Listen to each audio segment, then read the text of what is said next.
Я вам говорила, да, еще раз напомню, aytgandim, yana bir marta eslatib o'taman. На моих уроках не обязательно чего-то понять. Mani darslarimda bitta narsani tushunishingiz kerak emas. Вы можете ничего не понимать, umuman hech narsani tushunmasangiz ham bo'ladi. Потому что, еще раз напомню, yana bir marta eslatib o'taman sizga, да. Вот вы очень много, наверное, курсов, да, проходили или слушали, har xil kurslar eshitgandirsiz, да. И то есть читали, да, o'qigandirsiz. Разных мастеров, har xil мастерlarni. И обратили ли внимание, ahamiyat beruvdingizmi на то, что shunga, что вот вроде вы все знаете, да, hamma narsani bilasiz. Вы знаете, как надо делать, qandoq qilish kerakligini ham bilasiz. Но ничего не можете делать, lekin hech narsa qila olmaysiz. Обращали внимание, ahamiyat berganmisiz? То есть вы знаете, как надо решать, qandoq hal qilish kerakligigacha bilasiz. Но вы не можете выполнить это, lekin uni bajara olmaysiz. Сознание кармы не дает, да? Karma onga bermaydi. Поэтому нежелательно, shuning uchun harakat qilish kerak. Не знать, bilishga emas, или не надо стараться yoki harakat qilish kerak.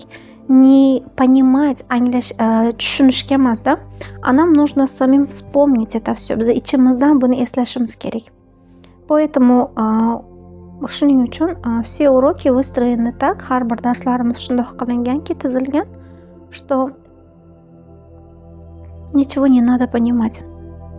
Только слушать и продолжать. Faqat eshitib davom ettirish kerak. Выполнять так, как я говорю. Men aytgandek bajarishingiz kerak. Не так, как вы хотите. Siz xohlagandek emas, а как я говорю, men aytgandek. Да, я сама тоже так же проходила. Men o'zim ham shundoq o'tganman hamma yo'llarni. От того, что вы понимаете, ничего не меняется. Tushunganingiz bilan hech narsa bo'lmaydi. Вот, например, masalan, вы знаете, да, что на родителей нельзя голос повышать. Ota-onaga baqirish kerak emas degan tushuncha bor. Есть такое понятие, да, я не говорю, что это правильно, неправильно. Buni to'g'ri yoki noto'g'ri demayapman. Просто говорю, что есть понятие, да, shunaqa tushuncha bor. Но все равно же хочется же поднять голос, да, ya'ni baribir baqirgisi keladi-ku. Или мы знаем, что на детей не надо поднимать руку, да? Farzandlarni urish kerak emas, да, то есть не надо так воспитывать нельзя, unaqa tarbiya berib bo'lmaydi. Но мы же все равно хотим этого сделать, правильно? Buni baribir qilgimiz keladi-ku. То же самое в этих знаниях. Bu bilimlarda ham xuddi shunaqa. Поэтому старайтесь вообще ничего не понимать. Umuman tushunmaslikka harakat qiling. Вот особенно тяжело мужчинам, да, ayniqsa erkaklarga qiyin. Но я вас попрошу, не понимайте вообще ничего. Umuman hech narsani tushunmang.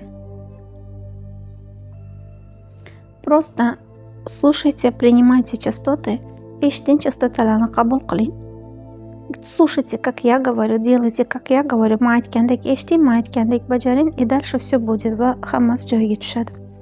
Результаты 100% будет, natija 100% bo'ladi.